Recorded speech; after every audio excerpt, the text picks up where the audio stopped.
Welcome to Vishwablooms. Today we are going to start robotics. So first, before starting robotics class, I will teach you the basics of robotics. So first you need to know what is a robot. So we'll learn what is a robot. So robots are machines that do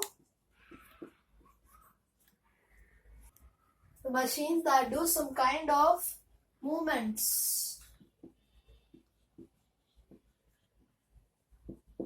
Okay, do some movements to perform set of actions.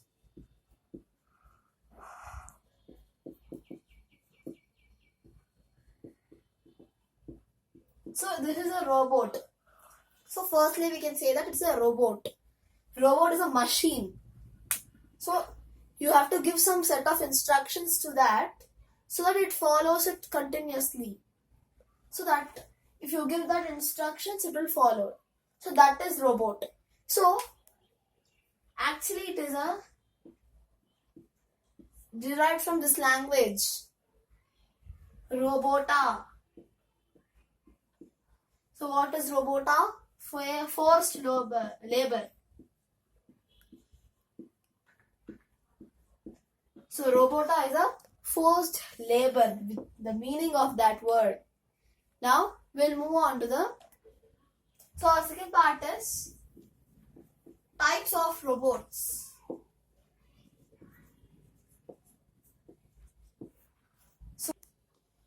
So types of robots. So they are classified into different types. First, I will teach you about based on control. So robots are also based on control.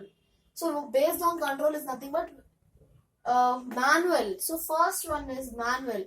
Manual is nothing but you need to control it. For example, I will give you a remote controlling car. Remote control car, right?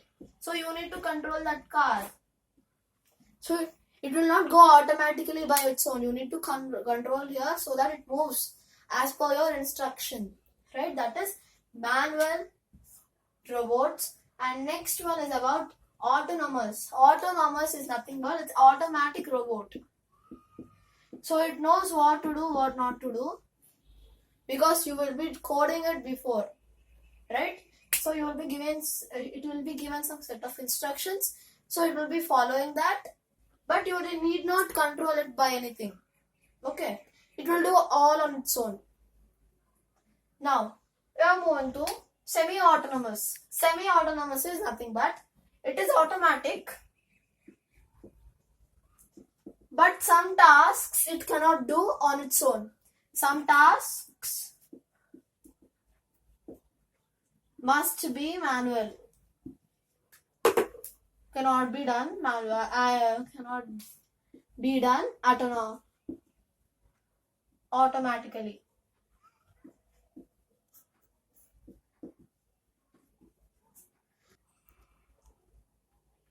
You can say that automatic semi-autonomous robots do some work on its own, but some work we have to control. Suppose if we take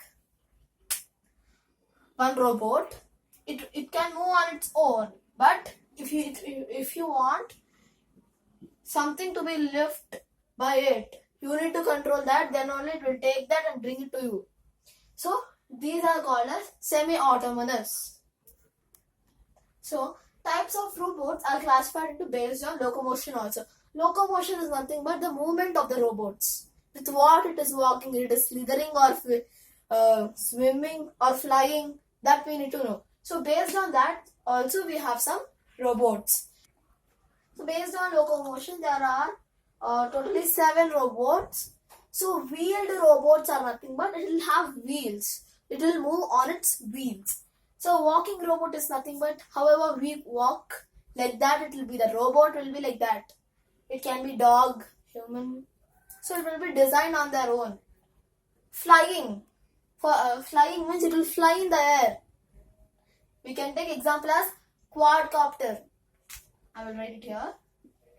Quadcopter. Quadcopter is nothing but it will have 4 something like this, 4 legs that, so it moves up whenever it will move. And swimming, there are robots which swim in water. Okay, those are, it similarly look like a fish. So those are swimming robots. It helps you to find what is going on underground water. Okay. Slithering. You can take best example for slithering is snake. It slithers on the ground. Like snake also, the robots are there. They are designed. So it slithers in the same way how that snake goes. Next, wall climbing. Lizards will climb the walls, right? Not only lizards, there are many insects also. But they have designed something, it just climbs on the wall. Armed robot is nothing but it has one arm. Only one arm it has. So that is semi-autonomous. I told you, it will move. But if you wanted to pick something, suppose I wanted to pick this duster. So that you need to control it so that it moves till its arm. Goes down, moves up and brings down. So those are armed robots. So after learning types of robots, we need to learn the parts of robot. So parts of robot. So first part in robot is a power supply. Without this, if you make also, there is no use, right? Which is a battery. I am taking example as battery.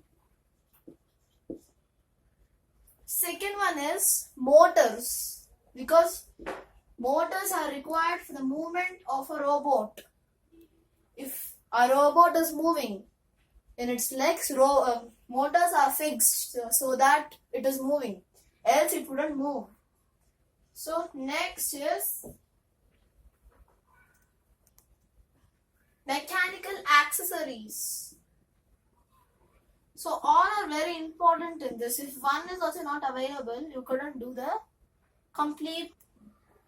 So mechanical accessories, I'll take example as wheel, chassis, etc. And next we have electric circuit. Without a circuit, you couldn't do this. You couldn't run the motors, right? So we need electric circuits. So electric circuits are Bluetooth controllers,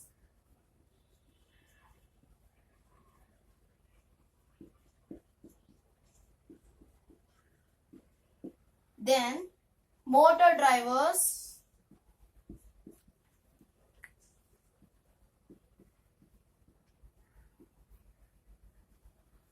okay. So now we'll move on to power supply. So now power supply is broadly divided into two parts. One, so AC is alternating current.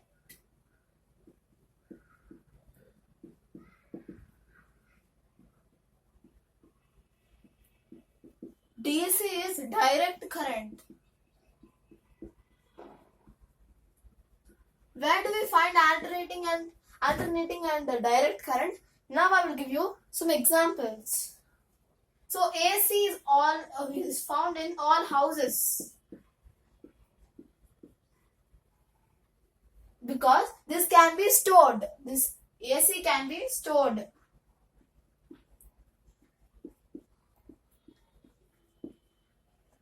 And I will draw the graph for AC. So it moves in a waveform like this. And it moves on like that. So it is a waveform, we can say, right?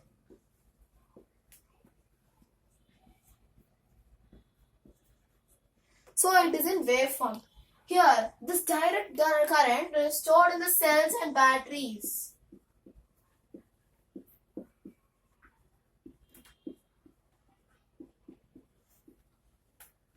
Right? So the graph is as follows. See. It will move in a straight line like this. It will not stop. Here, it goes down, comes up, goes down, comes up.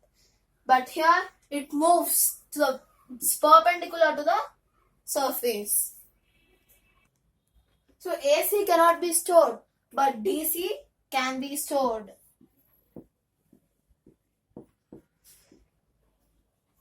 And this is in the form, this is constant supply here.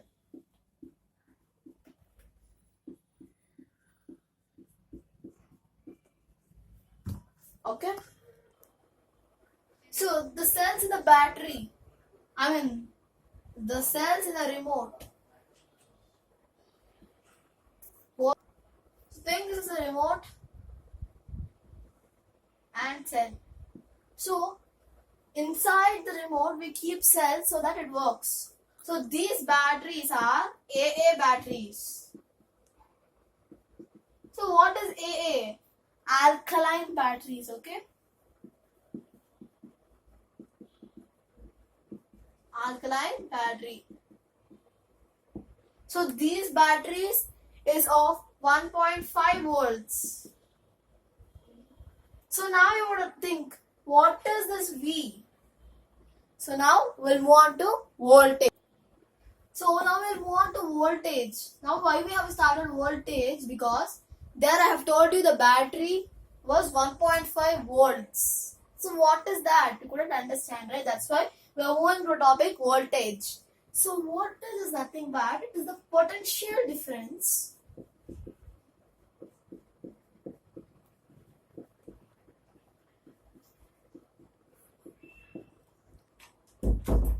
between 2 points.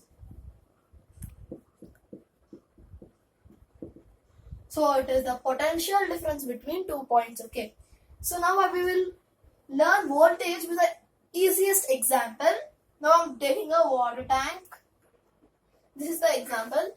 Think this is a water tank.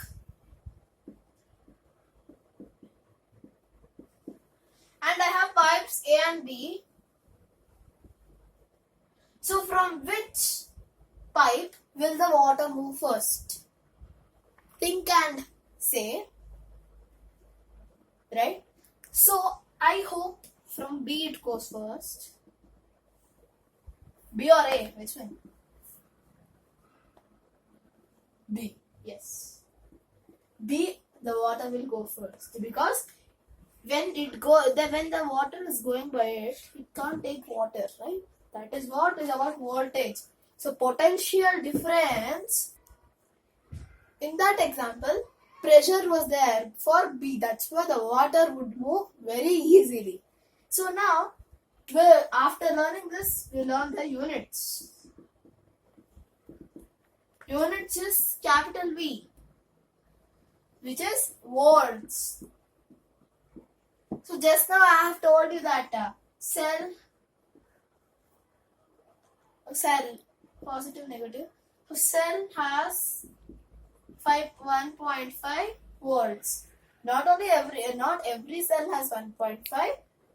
Some cells. Okay. In that remote cell, it was 1.5. So now our topic is current. So what is current? The flow of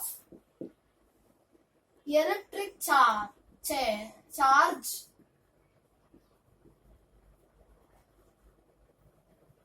is called current.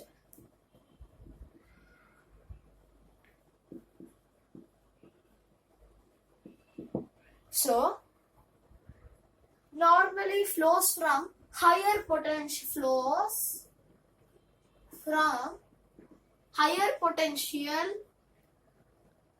to lower potential.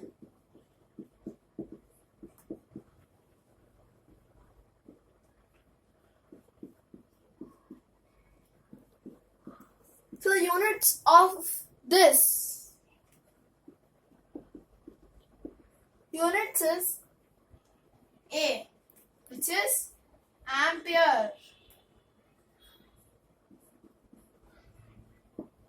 Right? So now we'll move on to resistance.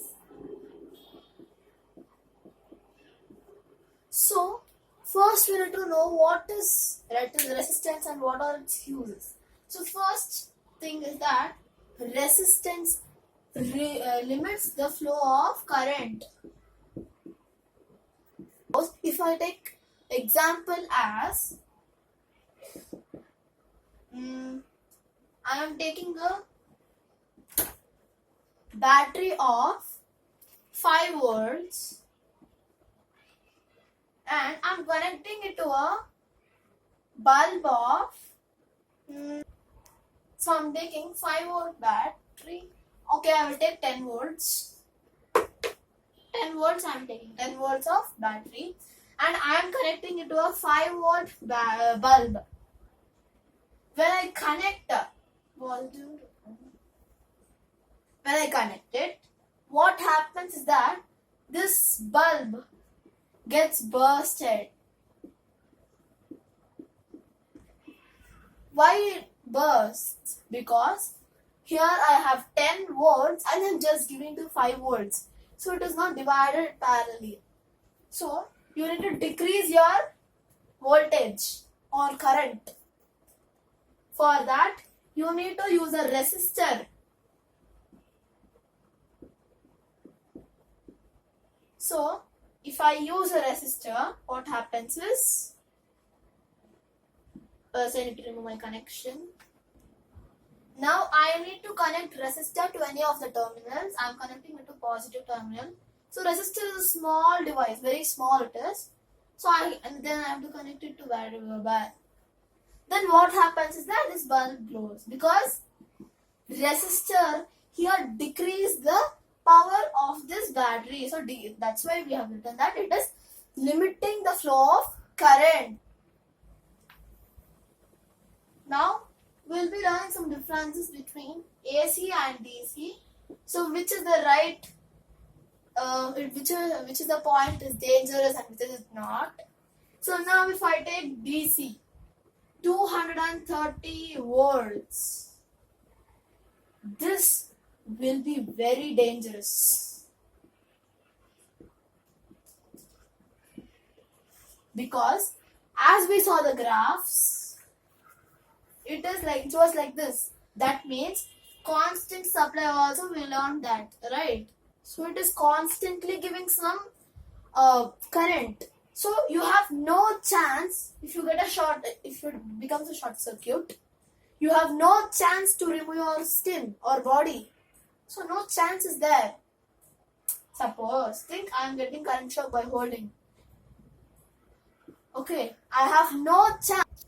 Think if I get short circuit, I'm getting shock by DC. So DC it's a constant supply. I have no chance to remove my hand and get rid of that. So you could say that this is very dangerous.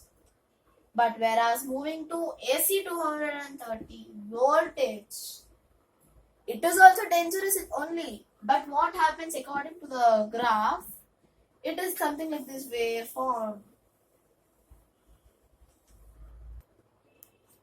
So here it is wave type. Waves are going. So if I get shock with this, first it goes up, then it goes down. So that time I have so many chances for removing my hand. Okay. So now we'll move on. So DC voltage from 60 to 70 volts is not dangerous.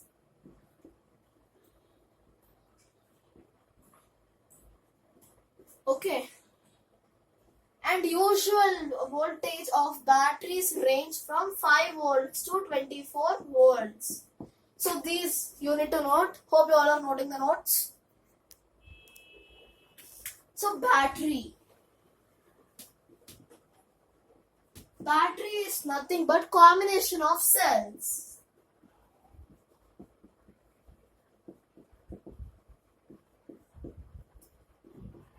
Combination of cells is battery. So different batteries are used in different kind of appliances. So appliances. So cell phone has different battery.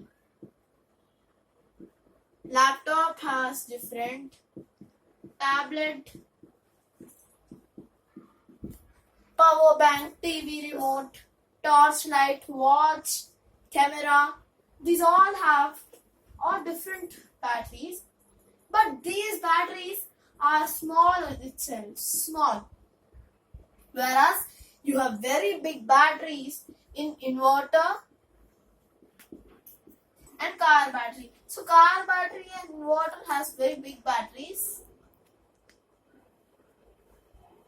Okay, now we'll move on to the types of battery now. So batteries are of two types. Firstly, rechargeable, and secondly, non-rechargeable.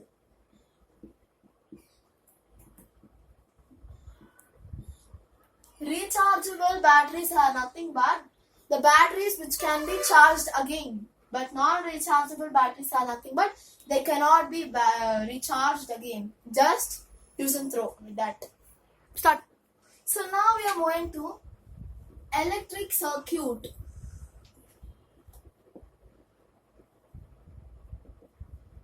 So what is an electric circuit? It is a conduction path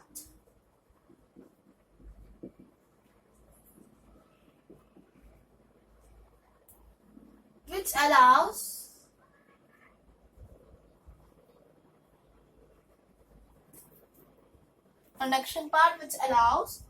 electric charges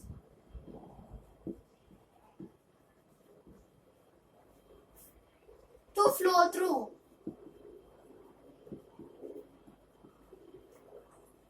So what does this mean? It's a conduction path, so through which electric charges can go. So there are three types of circuits. First one is open circuit, closed circuit, short circuit.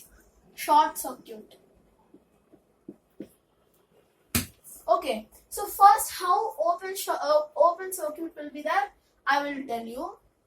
So first, take a battery, connect to it. So now I have drew two, that is open circuit and closed circuit.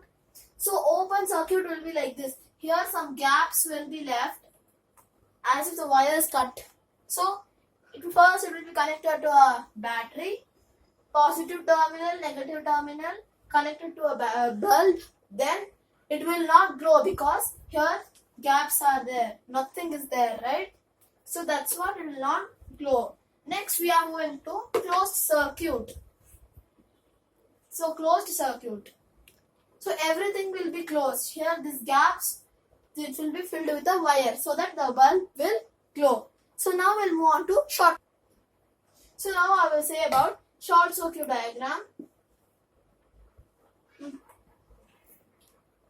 So when only battery is connected with the wires, it will be going here. The positive charge will be going like this way, and again it will be coming to this way, and it gives to negative terminal.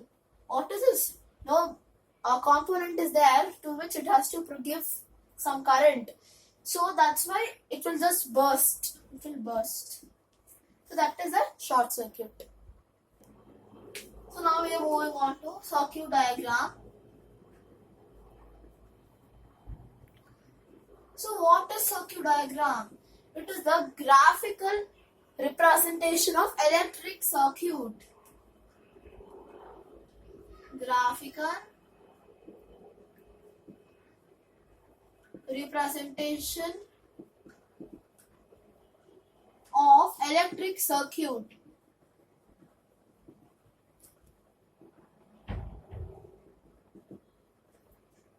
Right? So in this graphical representation, cells, batteries, these are all are represented very differently. So first I will show you how to draw a cell using circuit diagram.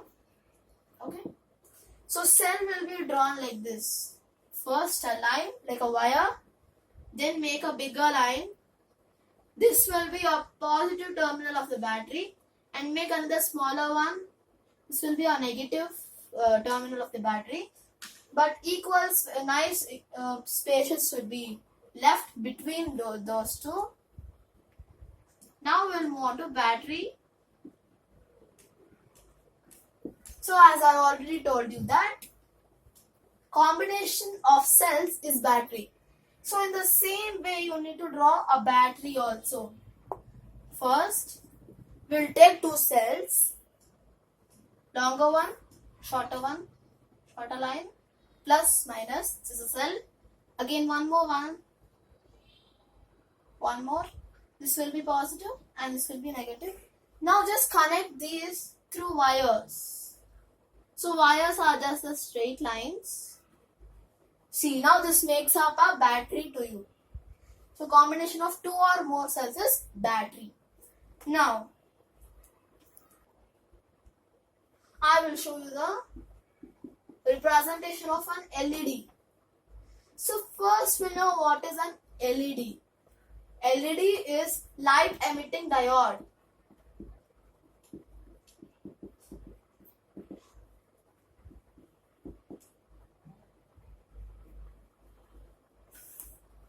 Right, it is a light emitting diode. So it is represented as shown now. I will show you. It is like this, and then a straight line is drawn. And very important to draw two arrow marks because those two indicate that it is LED. This part indicates that it's a bulb. So here will be your positive terminal and here will be the negative terminal. So electric circuits are divided into two. Those are series connections and parallel connections.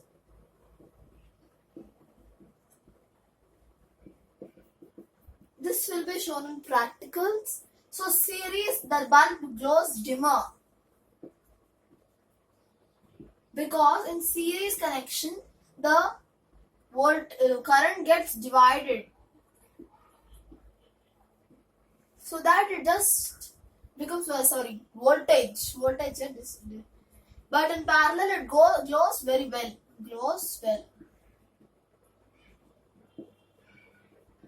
So now I will represent it. See, this is series connection diagram and this is parallel connection. Actually, you should not write this battery LED because it already just tells you that it is a LED. For your convenience, I have told you that. So here the LED will be connected. The positive terminal of LED will be connected to the negative terminal of bulb. Here also the same. And then the positive terminal of the bulb will be connected to positive terminal of the battery, and the negative terminal of the bulb will be connected to the negative terminal of the battery. So this is all about series connection. In series connection, bulb glows dimmer.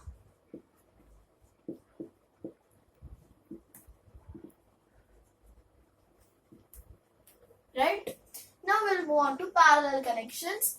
Here we have LEDs, all LEDs, then battery here.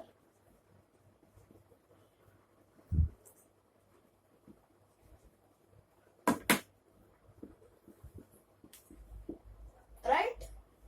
So here we have battery and there are LEDs, 3 LEDs in order. So here positive terminal of bulb will be connected to positive terminal of the LED, and again the same way positive of the positive. Here negative of the LED will be connected to negative, and here also negative of the bulb LED will be connected to the negative of the bulb. Then finally the negative will be connected to the negative terminal will be connected to the negative terminal of the battery, and positive terminal of the bulb will be connected to the positive terminal of the battery. Hope you all are noting it. If you like our videos, do like, share and subscribe to Vishwablooms. Thank you.